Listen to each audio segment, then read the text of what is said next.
right, welcome to the QB Room, presented by Happy Dad. We are fired up to first time be in the same room together. So I'm Jordan Palmer. I coach quarterbacks for a living. Kyle Allen. Yep, Kyle Allen, backup quarterback for the Buffalo Bills right now, both back in Orange County. And we got a fellow Orange County in, Joel Klatt. Thanks for coming on, Newport guy. How we doing, man? I'm doing great. Thanks for having me, guys. Yeah, we're fired up. We're going to talk through, you've said it, other people have said it. I don't think this is a mystery. We just want to unpack this topic that I think is going to be a large conversation for the next couple of months. And we're calling it a crisis, but is there a crisis in the college coaching world? Now, there's a lot of things that go into that.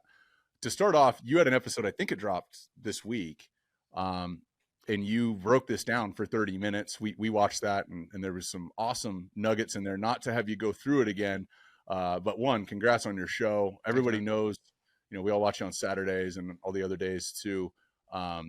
There has been, just so you know, several different conversations where I've referenced something that Joel Klatt said on his podcast for a point I was making, whether that was in a meeting or with a guy or on the media. So there's, for those of you who haven't tuned into that, nuggets every single episode. But can you give us the cliff notes on the main issues that college coaches are dealing with right now?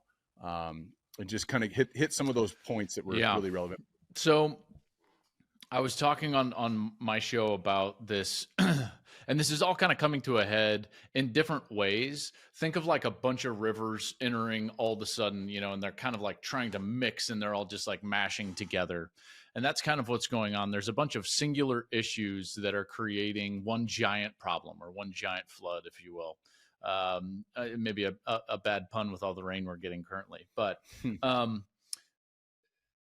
was talking about this back and forth that the NCAA is having with Tennessee, and it stems from NIL, but really it encapsulates kind of the chaotic nature of everything surrounding college athletics, because there are not any parameters or guardrails around NIL. There's very little parameters and guardrails around transfer portal. And then if you just continue to go on, like, what are some of those other issues? The calendar is a complete mess right now. And the structure of how college football programs are built, they are archaic. And so what I was walking through was, I know that it's hard to give a quick answer, but Jordan, basically, when you have all of that, you have NIL, you have transfer portal, you have the calendar, you have, you're not done with your season when you're recruiting high school players, and now you can lose your entire roster to the portal. You've got to go recruit out of the portal. Oh, by the way, you still have a bowl game. Some people still have a playoff. It's such a mess, and yet we expect the head coach to be perfect in every area. Totally impossible. We don't even expect NFL head coaches now anymore to be great personnel decision makers, and yet they have a perfect structure and perfect timing of you finish your season, then you go into free agency, and then you go into the draft, and you know how to build your roster. You know who's under contract and who's a free agent. You can manage a salary cap, all of those things. And we still don't require the head coach, even with that type of structure, to make every single decision or be perfect in every single area. And yet, in the ridiculously chaotic environment of college athletics, where you've got NIL that's totally out of control, where your entire roster can leave at any moment. You've got to go recruit a new roster, both out of the portal and out of high school, during your season, while coaches are trying to leave, all of that. And we're expecting, like, man, this head coach, man, he's just not cutting it. It's like, what? Yeah. This is insane. Of course, This is insane. They don't have proper GM structure. They don't have proper president of football operations structure. And so it is completely unsustainable. And therein lies the crisis. That, you said the word crisis. Therein lies the crisis, is that it's an unsustainable model. So therefore, guys are having to make decisions, and that decision-making process is prioritizing which areas they want to dive into. And the crisis comes in this regard. The guys that want to dive into the football have to leave, because the other things are taking too much of a priority, too much time, and quite frankly, it's too exhausting for them to deal with the transfer portal and deal with NIL. So for them, guys like Jeff Hafley, it's like, I'd rather go be a coordinator. This is why Chip Kelly is dancing around the National Football League.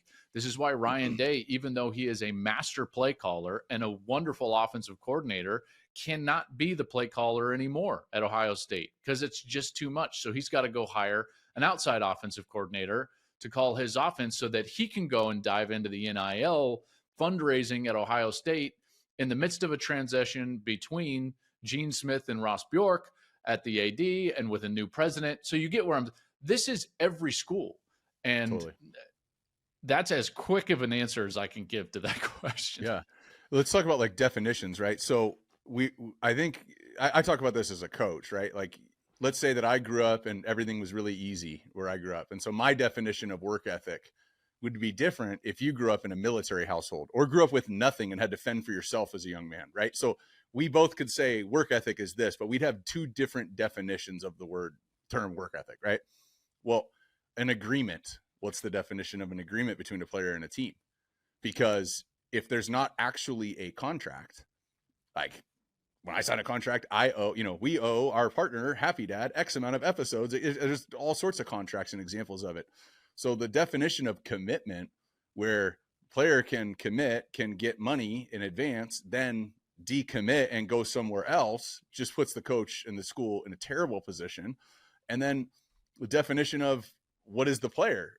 They're not defined currently as an employee. We'll get into that. That kind of is just, we're right at the cusp of that happening, right? With the deal that happened with Dartmouth. Mm-hmm. But getting on the same page, there's the structural problems. And then there's well, what is a commitment? What is a player like? What is a player's actual commitment to the school? I think that and within those definitions, I think is, and I'm sure you talk about this with your players, and Kyle, and I'm sure you talk about this, within your own locker room. You've got to be honest, right? If you're going to succeed in this sport, you've got to be honest with yourself, with your teammates, right? Like guys that. The old adage, like what you're seeing on film as a coach, you're either coaching or allowing. Well, that's kind of an instance of honesty. So, and that's what you're saying, right? So we got to define some things. Well, part of it is that we need to define honestly what's actually going on. And we have this, at least in the broader sense, we have this pushback against the term employee. We have this pushback against this idea of pay for play. And yet that's exactly what's going on. Mm-hmm. So, and this is what I said in the episode that you're referring to. We have to just call it what it is first and foremost. If we're honest first and foremost, then we can start to look at fixing some of the problems. We are fully immersed in pay for play. We are fully immersed in inducements to come to your school, and we are fully immersed in essentially employment. And until we actually call it those things, trying to build guardrails around it is going to be really difficult. Yeah, I agree. And I think one thing you were talking about, we talk about in our locker rooms, but also with our coaching staffs, when you make the team after training camp in Buffalo, and this was the first place I've ever been where they did this, is the head coach and your coordinator and your position coach would bring each player that's on the team into the room, and you would have what's called a role meeting.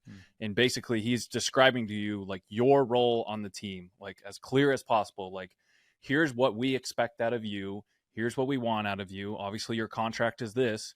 And it just provides clarity into what you're doing, and just all the things that you hit in those 3 or 4 minutes you talked, Joel, where you probably could have talked about it for 40 minutes on your own, and you have earlier this week. But there's just no clarity, it seems like, right? And I think that just it's not conducive of a successful environment for anybody. And that's why it's like you see these kids, it's like they're also, go back to when you were in college, right? I was in college only 8-9 years ago. The decisions I made when I was 17 or 18, when I decided to transfer from A&M and go to Houston, like I was at no point in my life where I could make that as a confident decision and a smart decision and a decision based on facts. And now you limited information. Now you add tons of like crazy money to it, to a lot of kids who aren't used to having this money. There's just a lot going on. There's not much clarity. And which is why I want to get to this is, Joel, is you said all these things, right? There's a million issues right now in college football. But what I also like that you say it is we're at the dawn, right? Hmm. Like this is going to be great. Like college football is going to be great. And I agree with you, but we need to start somewhere. We need to fix a lot of things. You're the CEO of college football, right? CEO right now. The first issue that needs to go, what is your first plan of attack if you're going to attack these issues? First executive order. First, yeah, exactly. I love that. A full stop break away from the NCAA. Real quick, this episode is sponsored by Prize Picks. This is called Jordan's Picks. And Prize Picks is really simple. I can make my picks and submit my entry in less than 60 seconds. I actually do it all the time. And it's Super Bowl week on Prize Picks. So I am selecting Mahomes promo square for more than 0.5 passing yards. That's an obvious one. We take that. Purdy, 31.5 pass attempts. I'm going to take less than that. I think they're going to be able to run the ball. I do think he's going to have to get chunk plays. 31.5 attempts is a lot. Go to prizepicks.com/QB or download the Prize Picks app. Use code QB for a first-time match up to $100. A full stop break away from the NCAA. Out. Like zero relationship. If you're going to participate in what I would call college football, whatever you want to call it, like this entity, it would be a full stop break away from the NCAA. I think that would be first and foremost. What you're seeing right now, with them trying to hold on to some power and selectively go after schools for rules that have, to their defense, have been on the books for 10, 15, 20 years about inducements, about tampering, things of that nature, booster involvement. From their seat, they're like, well, these things that you're doing are wrong. And it's like, yeah, but don't you understand that because you didn't set any guardrails, literally every school is doing those things. So like, why are you selectively trying to punish certain schools over others? It would be the analogy I gave is you're driving on a highway and you're driving with traffic. And in fact, some of the traffic's driving faster than you. And then all of a sudden you get pulled over and you're like, I'm sorry, sir. Like, what's this literally happened to me. I said, I'm keeping up with the flow of traffic. And he goes, the flow of the traffic is exceeding the speed limit. Here's your ticket. And you got singled out. Right. And so it's a frustration. So it would be a full break away from the NCAA. The next thing I would do is I would start to tackle the calendar. And I think that's actually a bigger reason for the coaching crisis, other than, even outside of and greater than name, image, and likeness and transfer portal.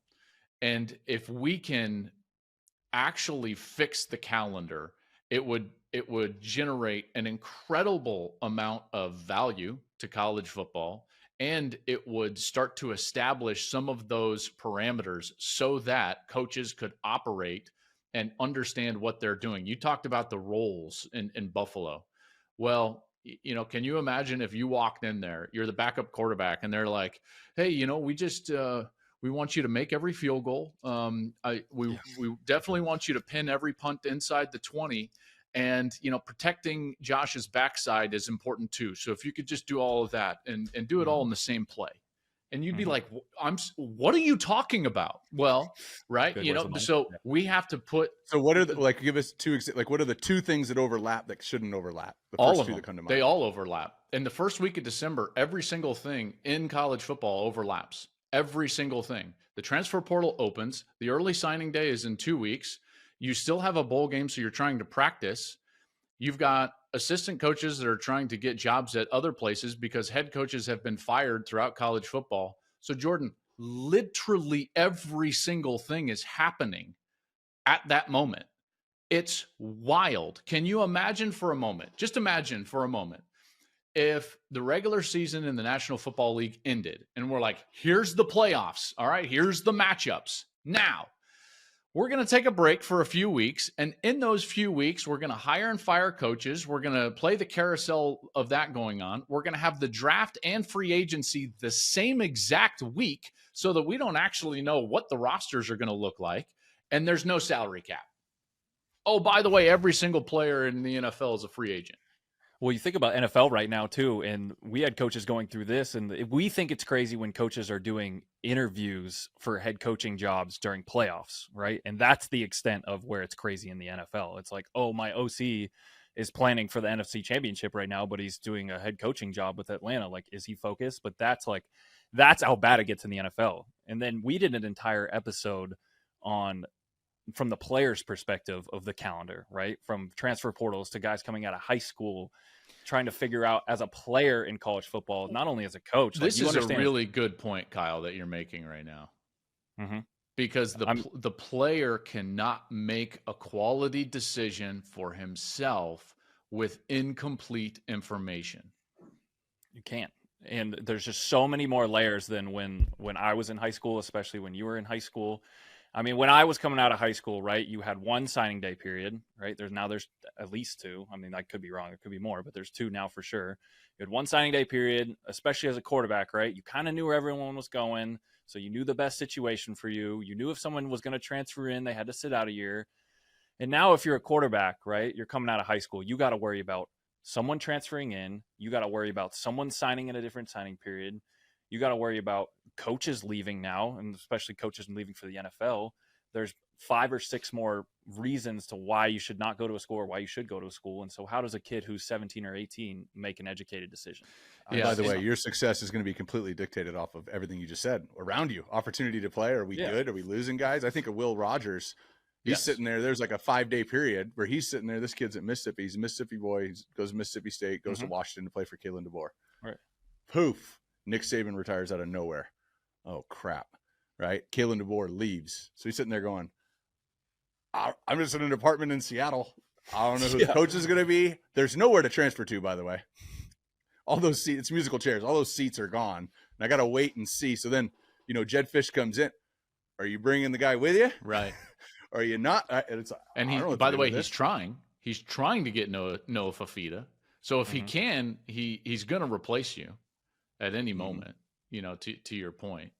How about Aaron Nolan? Aaron Nolan is a really good high school player. And, he is recruited by and signs with, commits to Ohio State and has remained loyal through, like the whole recruiting process. And then all of a sudden, Kyle McCord leaves, and then Will Howard, transfers into Ohio State. Then Nick Saban he retires, and now Julian Sayin, his class transfers into Ohio State. And so now all of a sudden Aaron Nolan is in a packed, there's 6 guys in there all of a sudden. So to this point now, and that's just from the player's standpoint, but even think about it from the value of college football. If we fix the calendar, we actually played the postseason right after the regular season, we could avoid having to compete with the windows in the National Football League as they get into their week 17, 18 in the playoffs. When they get into those Saturday windows, those could be ours through the month of December. We could own January 1st. We could end college football on a traditional date like January 1st. Then you could have what I would call free agency or a transfer portal period. And then that would end. And then you would have a traditional signing day period. And at least all the high school players would know what the roster looks like because the portal period was done. That's just, those are the 3 things that I would basically do, Jordan, is I would break away from the NCAA. This goes all the way back to your question. What would you do? Executive order, break away from the NCAA completely so you can start to form different guardrails. And then I would fix the calendar by moving the postseason up to the regular season. And then you can actually have a real transfer portal and a real recruiting period that are separate from one another. Transitioning here. So Nick Saban retires. Harbaugh leaves his alma mater after a natty. Jeff Haley just left, Hafley left Boston College head job, takes the DC job. This is all stuff we know. So Jeff was interviewed with Adam Brenneman. I don't know if you know Adam, but he's doing a great job. On January 25th, 6 days before leaving for the Packers job. Obviously, these decisions are not made in 5 minutes or less, right? So there's always stuff going on. He was still a head coach, okay? And he had some quotes. We need more rules. The portal's a disaster. NFL has a salary cap. There's parity. It's built for balance. In college football, there's going to be more imbalance than ever this year. What was your first thought when you saw that? Because I don't know the number. Let's just say that it's the same money. Let's say it's 3 million and 3 million, right? And there's whatever. The way I look at it is, I mean, what is Hafley's opportunity to get a better head coaching job in college or a head coaching job in the NFL? If Boston College isn't going to have the money, the ceiling might be 6, 7, 8 wins just for that program, period. You're more likely to get fired from that job than you are to be promoted to a better job than that, as opposed to going to Green Bay with a good young quarterback and blah, blah, blah, and an ownership group not ownership group, but you know what I'm saying, an organization that has built sustained success. You're much more likely to springboard from there than you are from Boston College. What was your first kind of takeaway when you saw some would say lateral move? Yeah, I spent a lot of time around Jeff when he was the coordinator at Ohio State, and so I know him really well. He is a football coach. That's what he wants to do. You know, and this is his opportunity to go coach football. I think that if he could do that at Boston College, he would, and he would try to win there.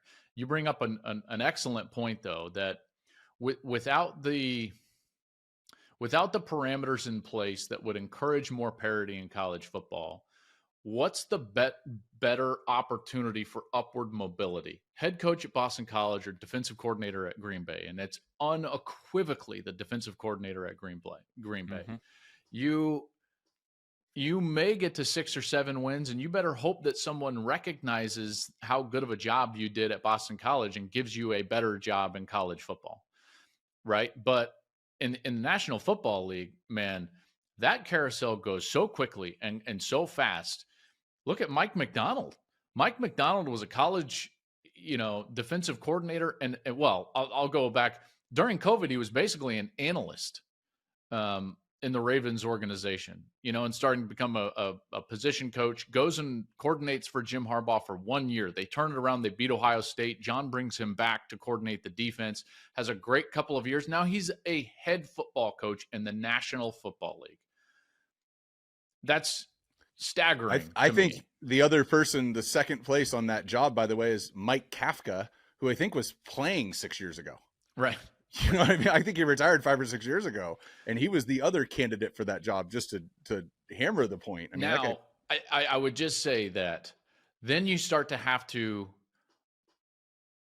debate with yourself, what's better, being a head coach in the National Football League or being a head coach in college football? Now, you can say that there's a lot of reasons why you would say, like, well, not easy NFL. There's more money at the top end.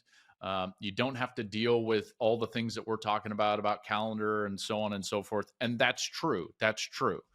I would just make an argument that you are more in control of your own destiny as a head coach in college football than you are in the National Football League, because in the NFL, it is so determined by your ownership's willingness to win, number one, and number two, who's the guy taking snaps. You're third at best in terms of the hierarchy of if you're going to win or not. Whereas in college football, you're number one.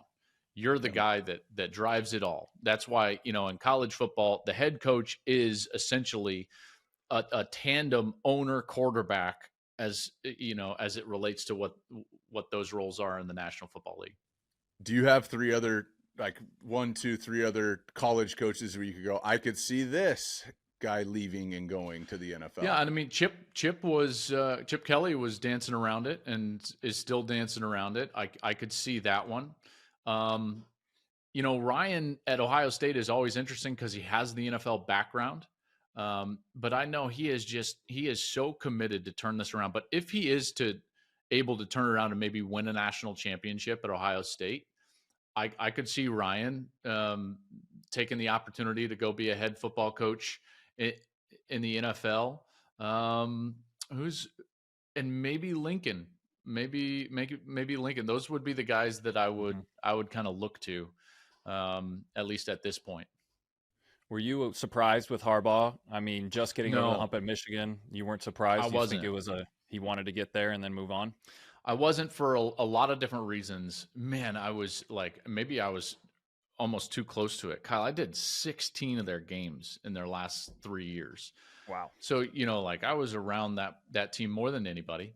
Yep. And a lot of stuff was happening.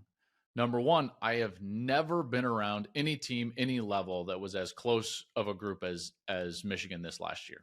Seemed like it from far away. It was remarkable. You think about, and granted, you can debate whether they brought it on themselves, but the distractions that the players had to deal with this year were immense in many ways. 6 different times they had to play without their head coach on the sidelines, including against Penn State on the road, including against Ohio State.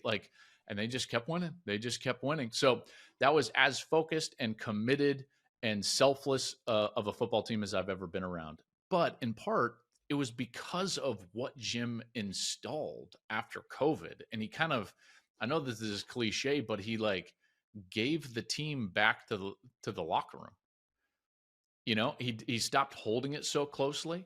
It's rare in college too. It's very rare. It really is. And Jim is one of those guys that could almost want it so bad he can choke the life out of it. And that's what I expected from him too. So I'm surprising to hear you say that. And in the last few years, man, he gave it all back. But in doing that, he started taking a lot of arrows. His stance on revenue sharing with the players, I believe, drew the ire of the NCAA. Him dealing with some ridiculous investigation about a kid showing up to their building in the middle of a COVID dead period and having to get a notice of allegation, and then them digging through his computer. Meanwhile, guys are driving Lambos up to their national signing day. And he's like, why are you coming after me? He genuinely believes in his heart that he didn't do anything wrong in the sign stealing. I've sat with him several times, talked about this specifically. And he's like, they've been through my phone. They've been through my computer. I didn't know. I didn't know how he was getting the information. What do you want from me?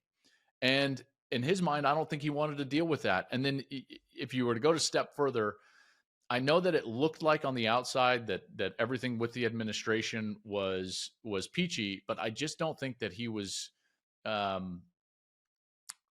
felt as supported as he wanted to be, specifically by the athletic director. And so because of that, he did what he set out to achieve and won a national championship at Michigan.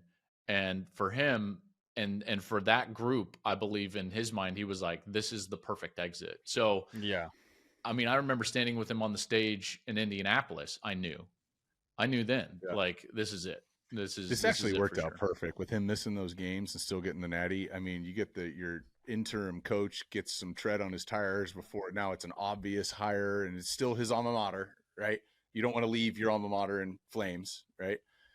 It just couldn't have gone better. It's like Florida playing freshman Timmy Tebow that whole season, even though Chris Leak's the quarterback. So there's a peaceful transition to him taking. It was just it kind of worked out perfect, even though it wasn't the goal from the standpoint or from the get go. So one of the things I think college fans don't realize, and we look at college coaches, and so you see, their faces all over everything, right? You see them on TV, you see them on the sideline.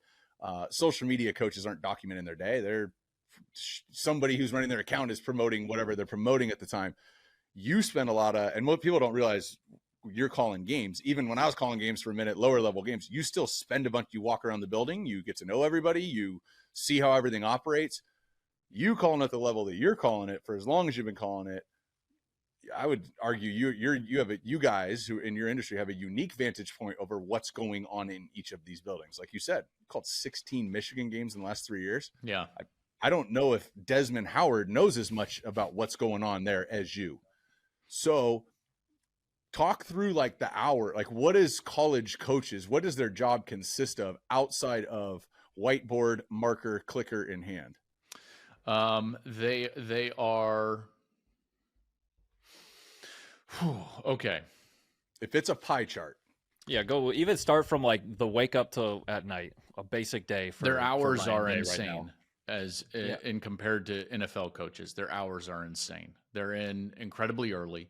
And a lot of it just depends. It's hard to do a day because some guys practice in the afternoon, some of them practice in the morning. But the pie chart, I would say that depending on your role, let's take a coordinator. A coordinator is going to spend half of his time on football. Okay, game planning, football, meetings with his players, and practice. But then you start getting into probably about 5 to 10% of his time, he's going to be acting as a counselor, almost like a camp counselor for his room, because these are still 18 to 22-year-olds that are dealing with all sorts of different things, right? Including academics, including relationships. And so the ability to be almost a counselor or a father figure to your room takes up at least 10, maybe more percent, right? So now we're up to about 40%. The really good ones are spending at least 10% of their time on recruiting. And I mean like hard, like on the phones daily, making sure that they're recruiting, including watching film that the analysts give them that basically rise up to like, okay, we think that you should watch film of this kid. So now that they're going to watch film of that kid, that leaves, roughly between like 8 to 10%. And at that point, it's about fires, because in college athletics, there are always fires. And that's what I think drives most guys insane, is they feel like they can do a lot of this other stuff, but then the fires pop up. And the fires have, at least in the last few years, been surrounding the chaotic environment with transfer portal and with NIL. So now all of a sudden, you're not talking about a player coming in saying, hey man, I got an F. My girlfriend dumped me. I played terrible last week, and you're trying to coax them through that. Now you've got dad calling and saying, hey, I got a team offering me 350 grand. What are you going to do? And you're like, oh, so that's a fire, right? And you just throw that in a bucket of a fire. And that's, I would say, basically the pie chart. And then depending on the time of year, it grows in one area or the other. But at most, I would say, I should say at best, even a coordinator is only spending about half of his time on football. That stresses me out even hearing that, just thinking about all the fires, dude. I can only imagine. For anyone who asks me why I don't coach. I know. By the way, Jordan, I get that question a lot. They're like, oh, are you going to get into it? Are you going to want to coach? I'm like, absolutely not. Yeah. You're like, I love my life. My life is great. Yeah.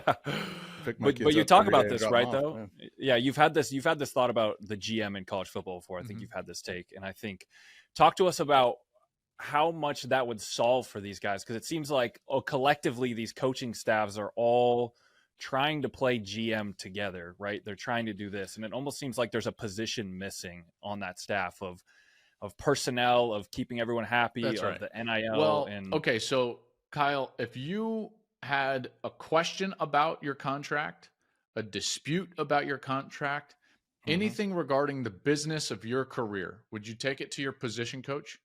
It'd be Brandon Bean or the cap guy. There's specific. There you go. People. There you go. So that automatically reduces that out of the pie chart of the position coach in college football, right? So, and that's where I was talking about earlier. And some schools have these. I mean, I've dealt with some GMs, or they're literally, their title is general manager or chief of staff to the head coach. That's right. Is essentially the same thing. And I want to talk about why, even with some programs having those titles, I'm going to talk about it in a little bit, like why it's still so different than in the NFL. Okay, so to me, if you can hire layers of people to where, if like a dad calls, if a player wants more money, if a player is arrested or something, it's just like, it doesn't fall on the coach's desk. There's other layers that handle that. Now you're starting to build what I would call insulation, right? Layers of insulation for the coaching staff, and maybe even more specifically the head coach and the coordinators. Now, you can make an argument, and Jordan, you just kind of started this, that like, yeah, you're starting to see this pop up. There are guys with the title general manager. There are, almost everybody has a chief of staff. Now you're starting to see like guys that are like chief of football operations, and all these different titles that people are giving guys in college. The problem is that those positions are hired by the head coach. So they fall under the head coach. So there are no layers over the head coach to insulate him still. Everything still comes back to him. Whereas in the National Football League, the owner hires the GM. The owner hires the president of football operations. The owner hires the cap guy. All of those guys. And then the owner hires, along with the GM, the head coach. And that head coach almost fits under that layer of insulation. So you're not even going to go to Sean McDermott and say like, hey man, like, we got to talk about my deal. He'd be like, Okay. Send me Like, next door. yeah, Yeah, the office is down the hall. Mhm. Right. And so I think that's the difference, Jordan, is that I see an environment in which an athletic director with a brain understands how to set up an org chart that insulates his head coach and allows him to grow his pie chart of football to a point that's bigger than his competitors. And that guy is going to feel a lot better about what he can do for the player. And I think that the player, in a lot of cases, is going to feel a lot better about what the coach is doing for him. And I think that that type of like little cycle could be really valuable, but we haven't seen it in college football yet. And this is also what I touched on in the show. Part of it is that while right now the head coach is like an owner and like a mini dictator in college football, there's going to need to be some give and take. Who's the guy that's going to raise his hand and say, okay, one, I'll take a little less money and I'll take a little less power. That's very rare in our culture and in our sport. And is that an issue though? Does that kind of, you talked about earlier how it's almost like a head coach in college football is more stable than a head coach in the NFL because they have that power though. They have that dictatorship, and that's almost some of the lore of the job is you like think about, I mean, Saban's one of the greatest coaches ever, but you think about these long-term coaches at a ton of these schools, they have all this power and all this responsibility, but it also helps them have that long-term tenure there. And then I think if you start to divvy that out to other people and other things, and then your power and your level of need and the staff goes down almost. Yeah, I think it'll be really tough to do it to an existing guy. So that's why I think it's going to be an athletic director that's going to have to understand this. Totally agree. I would love or whoever's writing the biggest check for that collective. There you go. Those are business guys, by the way. Over I'm going to give $14 million to the school because I went and made $14 million. I know how to make money. If you want my check over the next 3 years, I need a better org chart. That's right. I need a wideout. Not I need a pass rusher. I need a better org chart. So I actually think, because I've got to know some of these people, like those checks are contingent. It's not just I'm a diehard fan of fill in blank. I don't just want the parking spot. I want some proof that we're going to actually put this money to good use. And think about how quick that's all going to have to go, because you're probably going to have a coach opening right now. In the current setting, there's a panic when you don't have a head coach because you feel like you're going to lose your entire locker room because of the 30-day transfer portal window that opens up for your team specifically with a coaching change. So all these programs are like, we just need a coach. We need a coach. We need a coach. So I think it's going to take, I'm telling you, it's going to take a collective with a lot of money and an AD with a big set to say, this is what we're going to do. And you know what's funny about it? And they were ridiculed for this. ASU kind of tried to do this. Yeah. With Marvin and all those guys. Yeah. And, I don't think that they sold it right.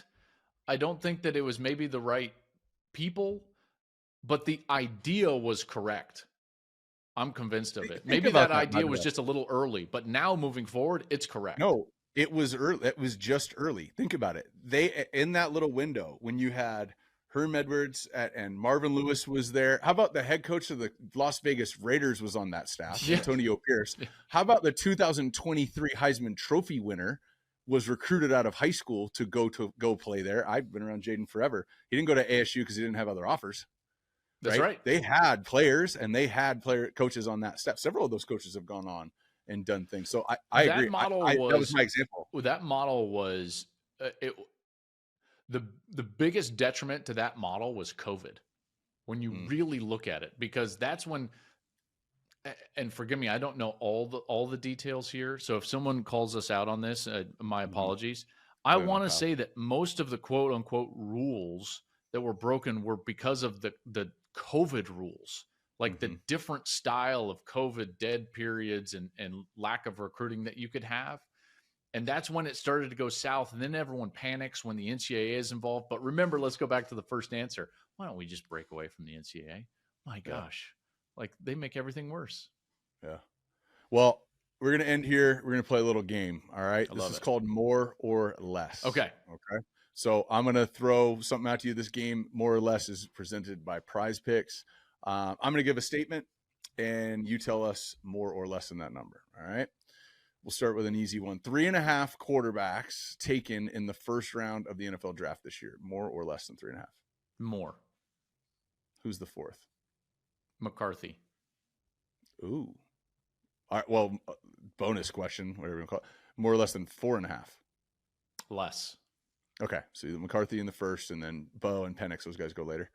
5.5, more or less 5.5 months until the Joel Klatt show has more TikTok followers than Matt Leinart. Right now, Matt's at 173. Joel, you're at 132. Am I really? 5.5 months. Oh, man. Okay, say it again. 7.5 months? 5.5 months. More or less than 5.5 months till you pass Leinart. And we had Leinart on a couple weeks ago. And, I'm going to say more because the off season is just like, it's not my, I need the fall to really generate. So I'm going to say more, but I'm going to catch him. There's no doubt. 660.5. Okay. So more or less than 660.5 combined passing yards to the Houston Bowl quarterbacks through for in an unforgettable 2004 duel. Kyle, do you know we played against each other in college? I didn't. It's pretty crazy. More or less than 660. We both went off. More. 661. Joel, you threw for 333, and I threw for 328. Yes. My roommate, Joe Flaskowski, he didn't tackle Kloppenstein on that freaking seam, and you guys rolled on that long way. That's like one of the things. Can I tell you a quick story about that game? Please. Does it involve Mason Crosby shining his shoes after he was hammering field goals all day? Dude, that guy had an absolute cannon for a leg, which was hilarious. And yes, he would shine his shoes. By the way, did you know his holder in that game is now a coordinator in the NFL, Nick Holtz? Wow, yeah. There you go. So there's a fun fact. Another fun fact is I don't remember the game that well because you guys had a defensive end whose I believe legal name was Ebok Jr. Ebok. IBOK. IBOK. He is Jake Paul's right-hand man right now. Is he really? Full-on trainer. He's changed his name to Ocean. This is wild because this dude, this is a whole he other hit story, me.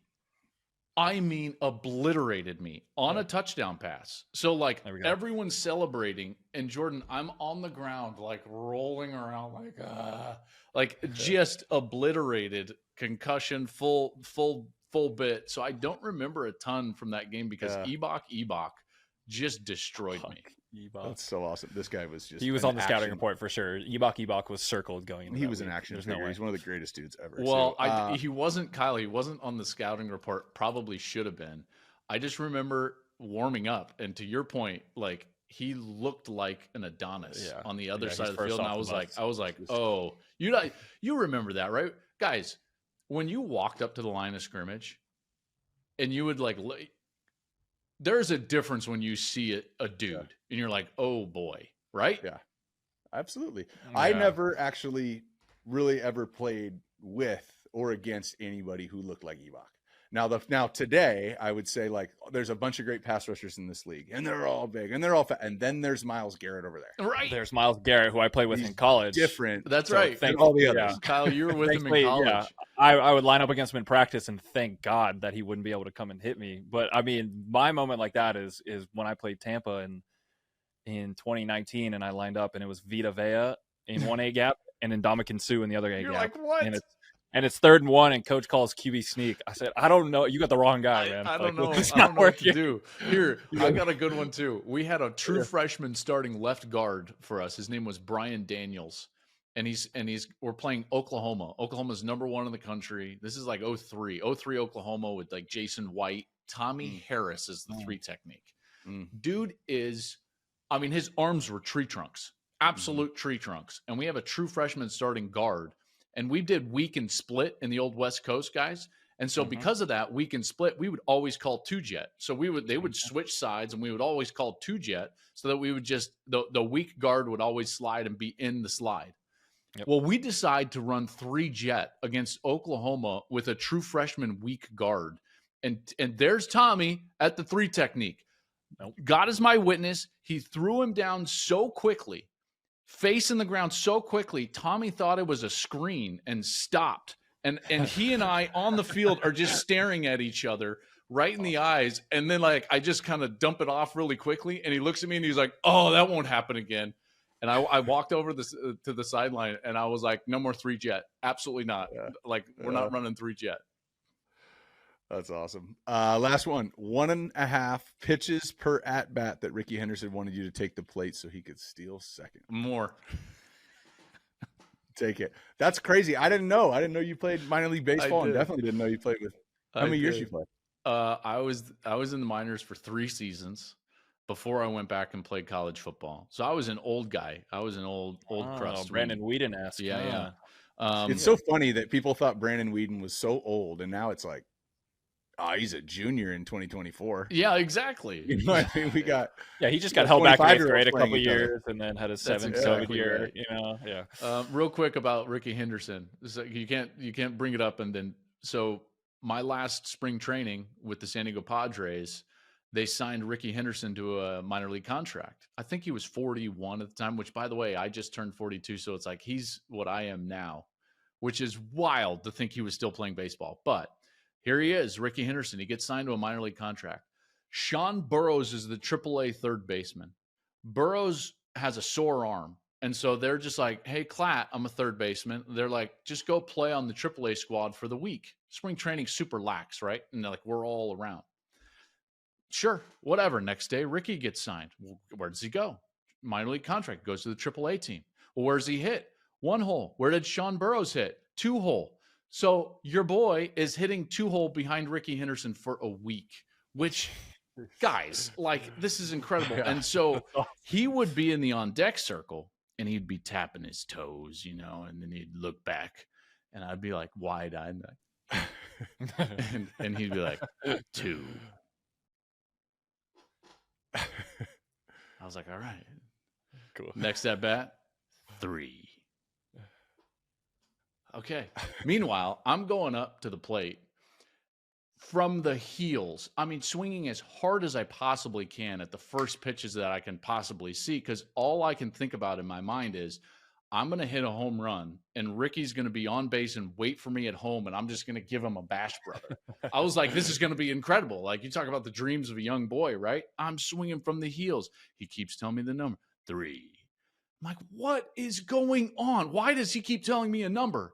So I finally asked the skip. His name was Jeff Gardner. I'm like, "Skip, why does Ricky keep telling me a number?" He's like, "Rook, that's how many pitches he expects you to take so he can steal second." I was like, "Oh, got But it." I want to hit a home run, Got it. Coach.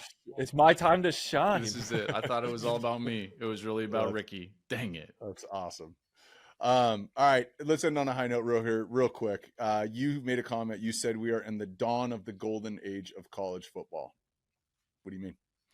Well, think about it this way, college football is unquestionably and by a wide margin the second most popular sport in our country. And, you know, the NFL has gone to a place that I don't think anybody ever thought it could go. And I believe that college football is just scratching the surface with all the different things that we're talking about, which will eventually make it an unbelievable product. It's so fragmented right now and it's so broken and it's so chaotic. If we just do the work of fixing this, it's not only going to be better for the players, but it's going to be better for the fans. It's going to be better overall. There's a tremendous amount of value. There's a tremendous amount of entertainment. There's a tremendous amount of success that can happen for everybody involved in this sport. And right now, we aren't even glimpsing what we could possibly be in college football. And hopefully things like the Big Ten and the SEC coming together to form kind of a joint commission, if you will, to look at things like this. We are starting to see the little breadcrumbs that are eventually going to lead to, I think, the golden age of the sport, where we have more parity, we have more opportunity. Guys are making their value as it relates to what their value actually is. They're getting the opportunities of the education. And the sport is something that people can follow and latch onto, even if they're not an alum of the school. it's all upside in my estimation from this point on. And right now, to me, feels like a real starting line, not a finish line. Yeah, I love that. It's so well put. I made a comment last year. I don't remember what it was on, something in the media, and it was around like end of November. And I did it on this. I have this newsletter called Cover 3, and I said, just pause for a second and fast forward 12 months. We're going to be so excited about our favorite NFL team getting into the playoffs. Are they going to make the playoffs? What seed are we? All that already happens is going to be happening. And then we're going to be getting ready for a 12-team playoff, where a school like Arizona could have won it all, right? We don't have, in basketball, we have these Cinderella stories, right? We see George Mason and every year we have a different Cinderella story. We don't have that opportunity, which in a couple of months, we're going to have an opportunity for a team who's hot at the right time and rolling. And I just think before we fix anything, just the 12 team totally changes just the holiday season in America in a way that, like, I don't think people wrap their heads around yet, that there's going to be, I am so used to not watching bowl games and I coach quarterbacks. I just don't watch them. We're going to be in a place where it's like, we are just as excited or more excited about the other playoffs happening. And so I'm with you. I think this was an amazing discussion. Again, yes, former player, but when you call games and you do it the level that you do it, I just think your vantage point on what is happening and is what is not happening is unique. And when I say unique, I mean no one else has it. And so thank you so much for bringing that perspective to us South Orange County. You're a North County guy, but us South Orange County guys. Okay. And in the QB room. Joel Klatt, thank you so much for joining us. Absolutely. It was my pleasure. This was a lot of fun, and hopefully we can all meet up here in the next few months while you're coaching your guys, and I can see the magic happen.